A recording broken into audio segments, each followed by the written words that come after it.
Hola, bienvenidos al podcast Impuestos para Todos, donde hablamos de temas fiscales de manera clara y sencilla. Yo soy César Ramírez. Comenzamos.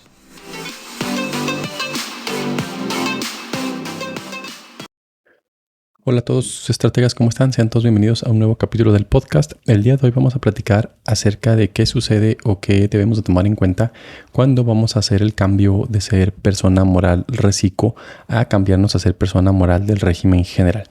De manera como de introducción, pues recordemos que existen varios regímenes para personas morales, entre ellos el régimen general y el régimen simplificado de confianza. Recordemos que en el régimen simplificado de confianza están ahí las personas morales, que los ingresos de ellas, los ingresos cobrados de esas personas morales son menores a 35 millones de pesos. Y además que los socios no son socios a su vez de otras personas morales, sociedades mercantiles, y ojo aquí muy importante, porque a veces me ha tocado que nos confundimos y pensamos en cualquier empresa y no, recordemos que hay que leer la ley como nos dice, y así tal cual el artículo señala que cuando seamos socios de este tipo de empresas no podemos ser socios de otras donde participemos, primero es otras sociedades mercantiles. ¿Qué quiere decir? Que si una persona es socia de una sociedad anónima, ¿cuáles son las mercantiles más comunes? La sociedad anónima, sociedad de responsabilidad limitada, sociedad anónima promotora de inversión, sociedad cooperativa. Son las más, digamos, las más comunes mercantiles. Pero, por ejemplo, la sociedad civil o una asociación civil no son mercantiles. Entonces, si un socio es socio pensemos que es una SA, la que es reciclo, y a su vez es socio de una SC, por ser socio de esa SC no le va a afectar en absolutamente nada, porque la SC, la sociedad civil, no es una sociedad mercantil, es cuando sea una sociedad mercantil. Pero además nos dicen no nada más es que participen en otras sociedades mercantiles donde tengan el control de la sociedad o de su administración. Es decir, para que yo tenga el control de una sociedad, que necesito? Pues o tener mayoría en el consejo de administración, o ser el administrador único, o tener más del 50% de acciones con derecho a voto. Entonces tengo que revisar yo cada caso en particular, porque hay veces que hay socios que son de dos o de más personas morales, pero no tienen control dentro de las otras morales, ni tienen el control ni de la sociedad ni de la administración. Entonces en ese caso, pues aunque yo sea socio de 5 o 6 SAs, si yo no tengo el control en las otras, pues digamos que yo tengo que ir revisando caso por caso a ver en cuáles sí puede ser reciclo y cuáles no pueden ser reciclo de las personas morales donde soy socio. Entonces primero que nada hay que revisar muy bien eso. Y el otro punto es el tema de los 35 millones, ¿no? Entonces la propia ley nos señala que este régimen va a estar mientras cumple esos requisitos. En caso de que ya no los llegue a cumplir, pues tendré que migrar al régimen general. Ahora, cuando ya haga esta migración al régimen general, pues en la regla 3.1327 y 3.13.28 de la resolución miscelánea, pues nos indica o nos hace ver que el cambio se realizará en teoría a partir del año siguiente. Es decir, si ya estoy en marzo o en abril o en junio o en septiembre como ahorita y ya pasé de los 35 millones o uno de mis socios pues se convirtió en un socio de otra persona moral donde tiene el control, pues en ese caso en estricto sentido no me puedo salir a la mitad del ejercicio. ¿Por qué? Pues porque ahorita que vamos a platicar de las características que tienen estos regímenes, pues realmente son medio incompatibles que lo pudiéramos hacer el cambio a la mitad. Entonces, pues más bien creo yo que se entenderá que el cambio será a partir del año siguiente donde me pase de los ingresos, ¿no? Es decir, si ahorita ya en septiembre llevo 45 millones de pesos recibidos, pues me tendré que pasar hasta el año siguiente, ¿no? Digamos que este año lo termino como reciclo y a partir del siguiente pues ya tendría que entrar en el régimen general de ley. Ahora, también hay que recordar que este régimen, dentro de sus particularidades que tiene, es que los ingresos son, o para efectos fiscales, son hasta que son cobrados. Entonces se entenderá también que el límite de los 35 millones son ingresos cobrados. O sea, no importa que yo haya facturado 60 millones, pero si nada más cobre 34, pues no me voy a salir del régimen. Aquí la parte importante son los ingresos cobrados, que son realmente los ingresos acumulables, ¿no? Para este régimen. Entonces, bueno, ya teniendo el caso de que sí me tengo que salir al siguiente año, pues qué es lo que tengo que revisar o qué es lo que tengo que hacer de cambios para efecto de ya empezar a tributar ahora como persona moral del régimen general. Pues primero tenemos que tener claro que yo siempre lo he comentado, los regímenes no son ni buenos ni malos, simplemente son regímenes. O sea, es decir, existen características a veces buenas, a veces malas, dependerá de si me convienen o no me convienen, pero a final de cuentas no es que sea uno mejor que otro, simplemente son diferentes. Entonces aquí voy a ir platicando un poquito de las diferencias entre el régimen simplificado de confianza y el régimen general, pues para ver los cambios que vamos a tener que estar haciendo. El primero, ya lo decía ahorita, es el tema del flujo. ¿Qué significa este régimen, el régimen simplificado de confianza, que es por flujo? significa que yo no importa qué tantas facturas o CFDIs emita, sino cuántas cobre, porque si yo emito y emito y emito CFDIs, pero no los cobro, entonces no son ingresos para mí, no son ingresos para efectos fiscales. Van a ser efectos fiscales hasta que yo lo cobre. Entonces, ese es diferente con la persona moral del régimen general, porque en la persona moral del régimen general, en cuanto yo emito un CFDI, se entenderá que ya hay un ingreso para efectos fiscales. Entonces, es una primera diferencia en ese punto. Ahora bien, ¿cuál es otra gran diferencia, creo yo, que es la que va a ser una parte importante? Y aquí sí hay que analizar si me conviene una u otra, pero a final de cuentas, como les digo, pues es no tanto cuál me conviene, sino cuál me va a tocar. Es el tema de la deducción de las mercancías. ¿Por qué? Pues porque en el régimen simplificado de confianza, la propia ley nos señala que va a ser deducible la adquisición de mercancías. ¿Qué significa eso? Que en cuanto yo compré una mercancía, es deducible en ese momento. Pero en el régimen general, pues recordemos que no funciona así. En el régimen general tenemos un concepto denominado costo de lo vendido o costo de ventas, que es que un procedimiento donde me van a permitir deducir las mercancías, pero hasta que yo las venda. Es decir, si yo compro y compro y compro mercancías, en el régimen general no van a ser deducibles en ese momento. Van a ser deducibles conforme las vaya vendiendo. Al momento que yo venda o que yo reciba un ingreso por esa venta, entonces me van a permitir que yo le meta el costo que tuvo esa mercancía para únicamente pagar el impuesto por la diferencia. Voy a poner un ejemplo para que quede un poquito más claro. Pensemos que yo vendo zapatos. Los zapatos yo los compro a 100 pesos y los vendo a 150 pesos.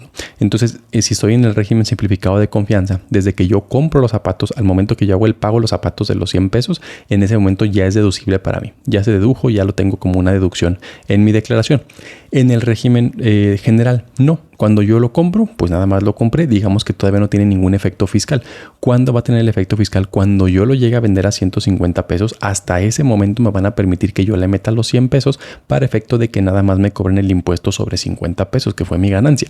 Pero hasta que yo lo venda. Entonces, en este tipo de empresas, cuando estamos haciendo el análisis entre una y otra, cuando estamos hablando del costo de ventas, pues sí, en estas empresas no nos ayuda mucho a estar compra y compra de mercancía, porque también ya hemos platicado que no es lo correcto, pero muchas personas compran mercancía según esto, y digo entre muchas comillas, para no pagar impuestos, cosa que es falsa, ¿no?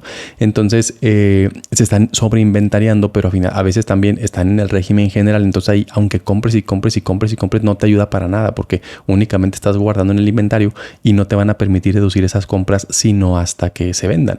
Entonces hay veces que tienes ya tus ganancias. O sea, yo siempre les digo, pensemos que tienes 1,000,000 de pesos de ganancia y te dicen o te asesoran diciendo, no, pues compra mercancía por 1,000,000 de pesos para que no pagues impuestos. Pues dependerá del régimen en el que estés, ¿no?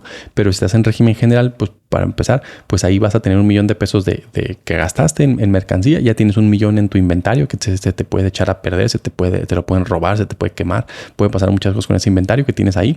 Probablemente ni siquiera lo necesitabas porque a lo mejor ya tenías suficiente.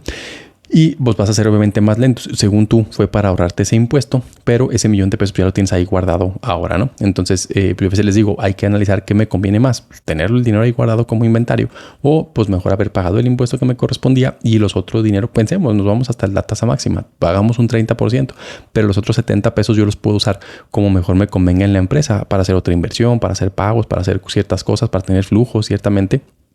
Porque hay veces que la liquidez también le batallan las empresas por estar comprando cosas que no requieren, porque por malos consejos están compra y compra de mercancía, entonces ya no tienen flujo para hacer otro tipo de pagos a proveedores porque tienes el inventario lleno cuando ya no requerías tener inventario.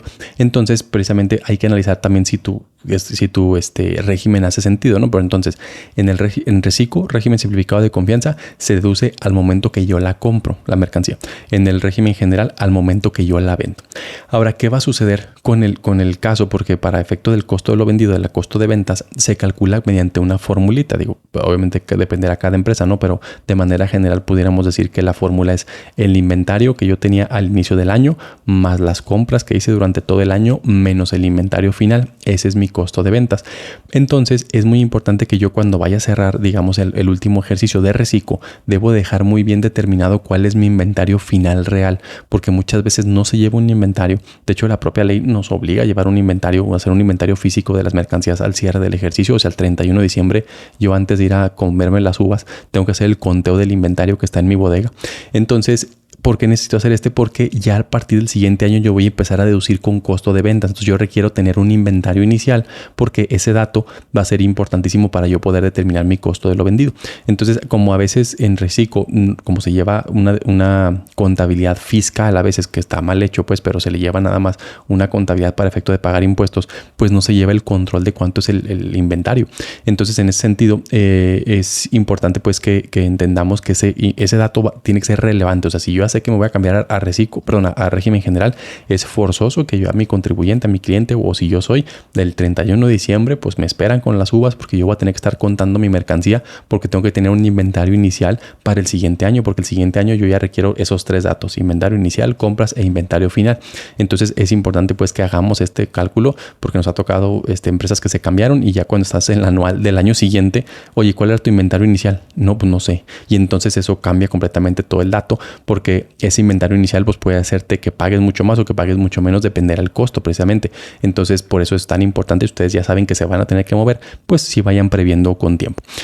Ahora, otra cuestión importante también que tenemos que ver cuando hacemos este brinco es el tema de los FDIs que no fueron cobrados. Decíamos que los regímenes estos que estamos comparando tienen mecánicas diferentes. Uno es hasta el cobro y uno en cuanto lo emites. Entonces, si yo como Recico todavía, pensemos en noviembre o en diciembre, emití FDIs como PPD, como pago en parcialidades, como que no me los van a pagar. Pensemos que emito 500,000 pesos de CFDIs en diciembre, pues esos 500,000 pesos no los tomé como un ingreso para el Recico porque no me los pagaron, porque está bien, así si no me los pagan no los voy a tomar como un ingreso. Sin embargo, cuando yo me cambio a régimen general, como en el régimen general la regla es o que te paguen o que lo factures o que te entregues la mercancía, lo que suceda primero. En este caso ya facturé, pero facturé el año pasado. Entonces aquí surge la duda de, oye, entonces a partir del 1 de enero yo los 500,000 que no tomé como ingreso, ¿los tomo como ingreso? Pues yo pensaría que no. Yo pensaría que hasta que los cobres, porque digamos que esos remanentes que te quedan del Recico, pues los vas a tomar como ingreso hasta que los cobres ya como régimen general, porque digamos el primer detonante, que sería la emisión del CFDI, estuvo previo a que tú fueras régimen general. Obviamente, si ya yo facturé el día 1 de enero, ya ahí se es conforme con las reglas del régimen general, ¿no? Ahí no tendríamos tema. Pero si yo facturé todavía el 31 de diciembre, pues todavía facturé con reglas de Recico, y si no me pagaron, entonces yo consideraría que ese CFDI se va a acumular o se va a tomar como un ingreso para efectos del régimen general, pero hasta que te lo paguen. Si te lo pagan en enero, en febrero, en marzo, yo lo tomaría como ingreso hasta ese momento. Y ahí y es muy respetable quien dice, no, sabes que yo a partir del 1 de enero ya lo voy a tomar como un ingreso porque en teoría ya lo traigo arrastrando. Pues también es muy respetable. A final de cuentas, aquí la cuestión nomás es que no lo dejes de acumular, ¿no? O sea, que no pienses que, pensemos, lo facturaste en diciembre, te cae el pago, pero digas, pues yo ya lo había facturado desde antes. Pues no, porque aunque lo hayas facturado, no tiene ningún efecto fiscal. Por lo tanto, sí tienes que darle efecto fiscal en algún momento después. O sea, ya sea cuando cobras o, como les decía, al 1 de enero, pero sí tienes que darle ese efecto fiscal. Entonces, nada más que tengamos cuidado con esos CFDIs que se van a quedar pendientes, estarlos revisando, ver cuáles son la lista para tenerlo y darles el seguimiento. Porque ya en el régimen general, como para efectos del pago del ISR, casi siempre nos vamos sobre CFDIs emitidos. Entonces, como ya no va a haber una emisión de ese CFDI porque ese CFDI se emitió desde antes, pues puede ser que se me olvide acumular ese ingreso y pues va a tener una omisión de un ingreso y ahí sí tenga que pagar el impuesto, ¿no? Entonces tengamos cuidado con eso. ¿Qué otra cosa es importante? El tema del coeficiente. En el tema del coeficiente de utilidad, aquí también es otro cambio importante. En el régimen simplificado de confianza, cada mes yo tengo que estar calculando mis impuestos o mi ISR, ingresos que tuve menos deducciones que tuve. Cada mes, yo tengo que estar haciendo este cálculo. Entonces, en el régimen general no es así. En el régimen general se lleva de manera un poquito más, digamos, como proyectada, porque me obligan en cada declaración anual a generar un denominado coeficiente de utilidad. ¿Qué es ese coeficiente de utilidad? Pues es como un margen, un dato, pues, que me da el margen que yo tuve de ganancia. Es decir, me pregunta el fisco en mi declaración anual, oye, ¿cuánto ganaste y cuánto vendiste? Para que tú me hagas una división entre esos dos números. Por ejemplo, si vendiste 1,000,000 de pesos y ganaste 100,000 pesos, pues entiende que tu margen de ganancia fue del 10%, ¿no? Entonces, ese margen de ganancia, por así llamarlo, lo vas a tomar para que todos los FDIs que me emitas en el siguiente año, vamos a decir que cada CFDI que tú emites, tú le ganas el 10% y me vas a estar pagando un impuesto estimado sobre ese 10%, sobre como si fuera tu ganancia ese 10%. Si se paga el 30%, estaríamos hablando que vas a pagar un 3% sobre el CFDI. O sea, si yo facturo 200,000 pesos, se entiende, entre comillas, que yo gané gane de 20,000 pesos y yo pagaré el 30% de 20,000 pesos para efecto de mis pagos provisionales. Entonces, ese coeficiente normalmente yo tengo que sacar de mi declaración anual del año pasado. Sin embargo, en estos casos, cuando hay esos brincos, pues yo no tengo una declaración del año pasado con esas reglas, o sea, porque tengo que sacarla como régimen general, porque si no tendría un dato incorrecto. Entonces ahí también la propia ley nos señala que cuando sea el caso de que tengamos este brinco, pues el primer año se va a tomar un coeficiente, digamos, estimado, que se lo vamos a encontrar en el artículo 58 del Código Fiscal de la Federación. Ahí viene una lista de varios coeficientes dependiendo de mi actividad económica. Vienen industriales, agrícolas, comerciales. Ahí nos da ciertos porcentajes, y si no, pues nos da un general del 20%, ¿no? Entonces, si yo no encuentro mi porcentaje dentro de los que están ahí, pues yo tendré que aplicar el 20%. ¿Qué significa? Que a partir del primer año, por así decirlo, que estoy en régimen general, voy a tener ingresos de, por decir un número, 200,000 pesos, y yo le voy a aplicar ese coeficiente. Pensemos que mi coeficiente me dio el 15%, entonces 200,000 pesos por 15%, en teoría mi ganancia es de 30,000 pesos, y esos 30,000 pesos los multiplico por el 30%, entonces voy a pagar 9,000 pesos de ISR provisional. Recordemos que esos pagos son nada más a cuenta del impuesto anual, entonces tengamos también esa precaución de ver esto. Recordemos también que a partir de julio de cada año yo puedo pedir una reducción de pagos provisionales, porque si los coeficientes que están aquí normalmente están un poquito altos y si te empiezan a mermar mucho flujo de dinero, entonces yo hay que estar muy listo normalmente cuando hay ese cambio en el primer momento que ya me permiten pedir la reducción en julio del año siguiente, o sea, de ese año, pues yo puedo pedir una reducción del coeficiente. Es decir, oye, ¿sabes qué? Me tocó este coeficiente pues por el código, pero yo no le gano el 20. A lo mejor mi ganancia real es el 7%, del 8%, no sé. Entonces, yo tengo ese derecho a pedir esa reducción para efecto de disminuir mi coeficiente y en su caso pagar un poquito menos de ISR provisional. A finales de cuentas, en la declaración anual, pues se va a pagar lo que tenga que pagar, ¿no? Entonces también tengamos cuidado con eso. Y por último, con el tema de las inversiones, con la deducción de inversiones o denominados activos fijos, ¿no? Cuando yo compro activos fijos, mobiliario, mesas, sillas, escritorios, máquinas, vehículos, todo ese tipo de mobiliario, de activos fijos, pues tienen un porcentaje. Sin embargo, en el reciclo también tiene una regla el reciclo, donde si mis activos fijos son de menos de 3, si yo compré en el año menos de 3 millones de pesos de activos fijos en total, me dan permiso de usar otros porcentajes que son un poquito más altos. Les pongo el ejemplo. En el caso de computadoras, normalmente todos los contribuyentes deducimos el 30% del equipo de cómputo, pero el reciclo es el 50%, eso es un monto mayor. Entonces aquí también la duda es, oye, ¿qué sucede si yo compro una computadora como reciclo? Yo la estaba deduciendo al 50%, pero ahora pues ya soy régimen general. Tampoco viene muy bien establecido, porque muchas cosas que les estoy comentando aquí vienen establecidas en los transitorios de cuando fue la reforma que se creó el reciclo. Esto no viene como definido cómo vamos a hacerle en este caso. Entonces creo yo que si yo ya lo deduje, pensemos un año al 50%, pues ese año en teoría se quedaría así, y yo pensaría que a partir del día primero que ya soy régimen general me tendría que ir a las tasas del régimen general, que normalmente son menores en algunos casos, no en todos. Por ejemplo, el caso de vehículos es el 25% en ambos, ahí no habría problema. Pero por ejemplo, el caso de construcciones es régimen general el 5% y reciclo el 13%, o sea, sí es una diferencia bastante amplia. Entonces pensaría yo, insisto, no viene ahí definido, pero pensaría yo que pues tendrías que estar ya usando, porque ahora ya eres régimen general. Entonces cuando haces la deducción del régimen general, por así decirlo, o sea, en tu declaración anual que vas a aplicar ya esa deducción, pues en teoría tendrías que aplicar ya la normativa de ese régimen, y ese régimen te dice que esos activos fijos o esas inversiones las vas a deducir a tal por ciento. Entonces, aunque hayas deducido antes, pues a otro porcentaje, ¿no? Pensemos que traes una construcción, un inmueble que estuviste deduciendo al 13% por 3 años, pues qué padre, ya 3 años lo pudiste hacer así, pero ya a partir del siguiente, que eres régimen general, pues ya te tendrás que regresar al 5%, ¿no?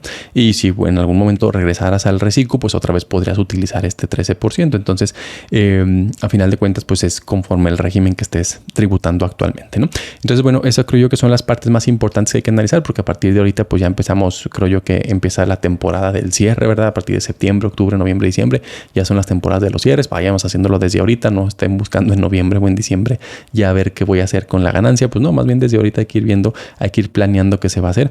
Y también no tomen decisiones aceleradas ni hagan gastos que no requieren. O sea, yo siempre les he dicho, es preferible mejor que pagues el impuesto y que lo demás lo uses realmente en lo que requiere la empresa, que no compres ni gastes cosas que no requieres con tal de según tú ahorrarte el impuesto. Porque les digo, es muy común que vos compra más mercancía y de repente ya tenemos una mercancía ahí obsoleta o ya mucho monto que luego ponemos en aprietos a la empresa. Pues no, simplemente si yo requiero más flujo, más liquidez, pues pagaré mi impuesto que me corresponda, pero voy a tener la liquidez para poder hacerle frente a otras cosas, ¿no? Entonces, nada más esto vayan haciéndolo con tiempo, no esperemos hasta que se vaya cerrando el año.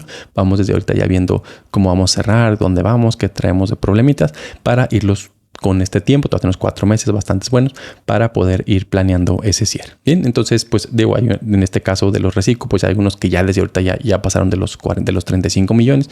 Entonces pues ya eso es segurísimo que se van a mover al siguiente año, ¿no? Entonces también precisamente por ellos, porque en los primeros ejercicios, pero en los primeros meses, como me cambia el coeficiente y casi siempre cae un 20, un 15%, o sea, sí está alto el monto. Entonces pues sí hay que tener también ese ahorrito de flujo, porque probablemente en los primeros meses me va a estar saliendo mucho ISR a pagar y tengo que esperarme. Digo, ya le hemos buscado maneras, pues no hay manera realmente. Si tengo que aguantar ahora sí que de enero a junio y ya en julio luego pedir la reducción, ¿verdad? Pero sí tengo que esperar. Entonces hay que tener también ese colchoncito para efecto de poder estar soportando esos pagos. Aquí ir viendo más o menos con lo que ya vendí este año. Pues si yo vendí, no sé, mensualmente vendo 1 millón de pesos o bueno, como 5 millones de pesos, pues ya tengo que ir haciendo cuentas cuánto voy a estar pagando en los siguientes, o sea, ya a partir de enero cuánto voy a estar pagando para yo tener esa previsión desde ahorita. Si sabes que pues a lo mejor dejo un guardadito para los primeros 2 o 3 meses del año, porque sí va a estar ya más alto el monto, ¿no? Entonces, bueno, como cada quien va a hacer sus planeaciones, vayan haciéndolas con tiempo. Ya estamos en épocas de empezar a hacer los cierres. Entonces, pues nada, es todo de mi parte. Les agradezco mucho que nos sigan escuchando. Que pasen todos un muy buen día.